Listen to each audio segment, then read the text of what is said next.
Good morning. I'm Sam. Today I'm asking the question, what makes swing swing? You know that music that your grandpa listens to on the old records? Or the music that you hear around Christmas from Frank Sinatra and Michael Bublé? Swing. Originating all the way back to the 1890s. Swing started out when slaves were coming over from Africa, laying on crates and shipping boxes on the big boats.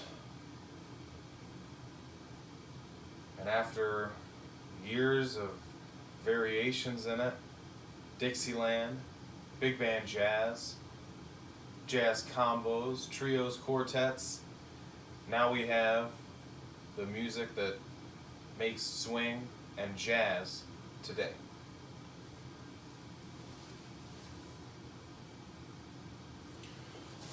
So to understand what makes swing swing, you first have to understand what is swing. Swing is a triplet-based music. This is a triplet. So here's your difference. Normally, when we play something straight instead of swung, it would be like the two on the right would be played as they are played in a militaristic context. One hand, two hand. And then if you move to a triplet thinking, that eighth note, set of eighth notes, turns from into.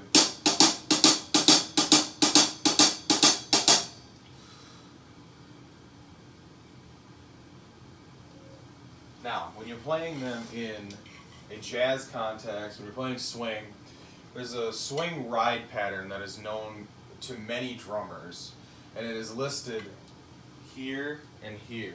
And there's a couple different variations you can do it. I've listed the two most popular ones seen, and this will give you, when you're reading a chart, a little bit of a indistinction about how you're supposed to play your ride cymbal. So this beat right here is the most common. It's a very loose and loose swing.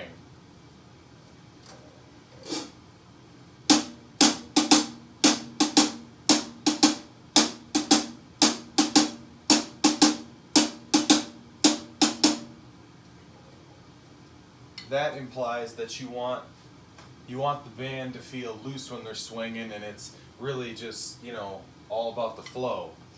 The one on the left here, as you can see, we have a dotted eighth note and then a 16th note. So this is more of a 16th note ride pattern. This is more pioneered by famous drummers like Tony Williams or Harold Jones. And this one is a bit tighter of a swing.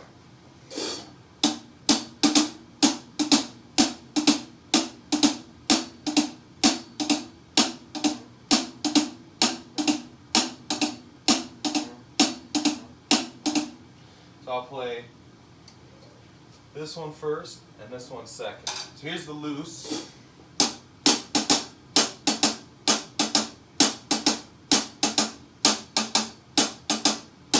And here's the tight.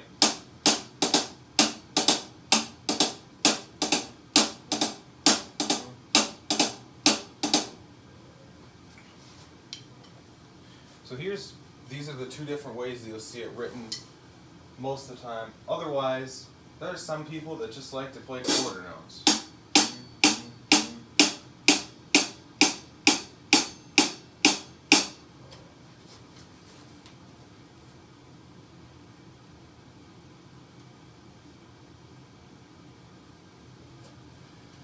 So my different ideas and styles about the swing ride pattern. Some drummers do it differently. When I went to the Shell Lake Arts Center, they like a very quarter note driven swing, which entitles a lot of the time to just simply playing quarter notes.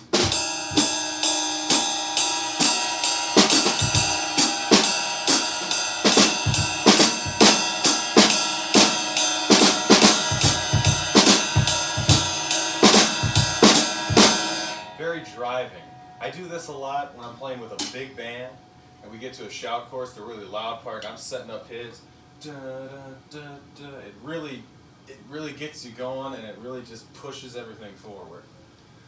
The next one is pioneered by one of my teachers, and therefore one of his teachers, the famous Jeff Hamilton.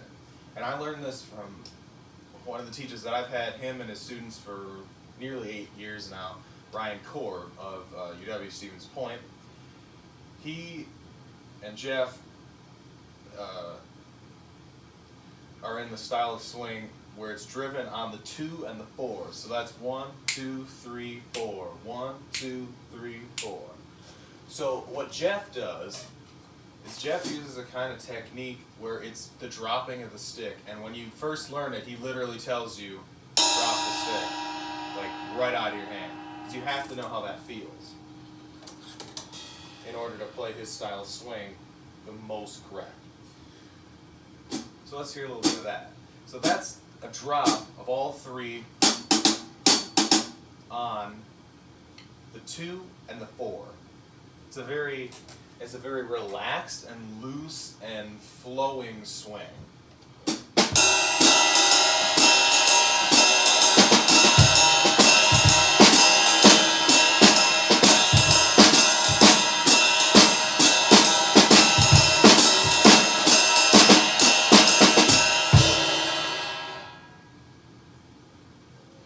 The next one we have here is swing driven with the skip beat, or as the drummers would know it in context with the ride cymbal pattern, it would be this 16th note right here and this 8th note right here. So it's dun da da da da da da. This idea was presented to me when I first met my soon-to-be professor at Michigan State, Professor Randy Gillespie, instructor of drums, or as us kids know him, Uncle G. When I came in and I met him for a little lesson and a meet, he had me play a little bit, and I was playing quarter notes to start out with, and he said, "Nah, play the ride pattern." So I started playing the ride pattern in the way that I've been taught it, the Jeff Hamilton way, the drop on the 2 and the 4.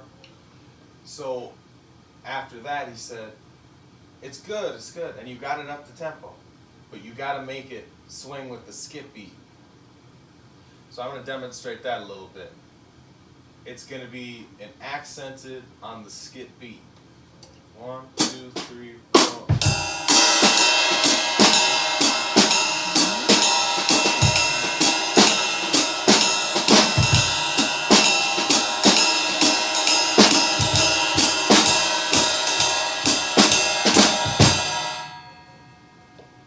So what that does, that gives it a really tight swinging feeling. Dun, dun, dun, dun.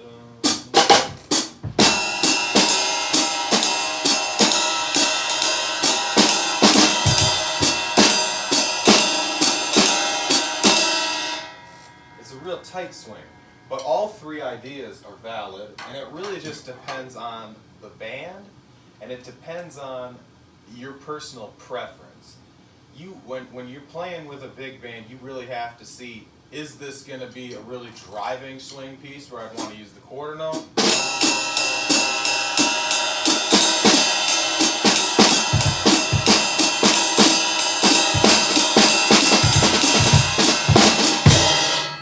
Or is this going to be a more relaxed swing piece?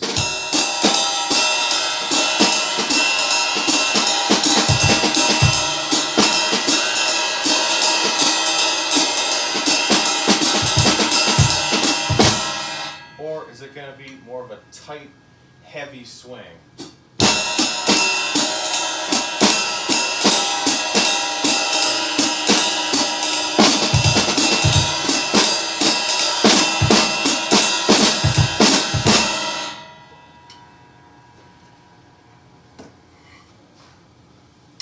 And there's a little bit of a distinction to determine these.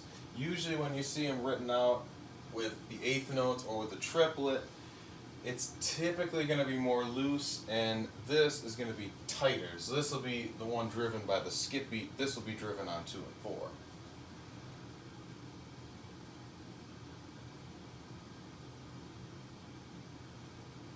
Alright, so I've listed some sources here. This is Jeff Hamilton, probably one of the most recognized big band drummers working today. This is an old picture. He's no longer endorsed by Remo Drums, just picked up a new endorsement.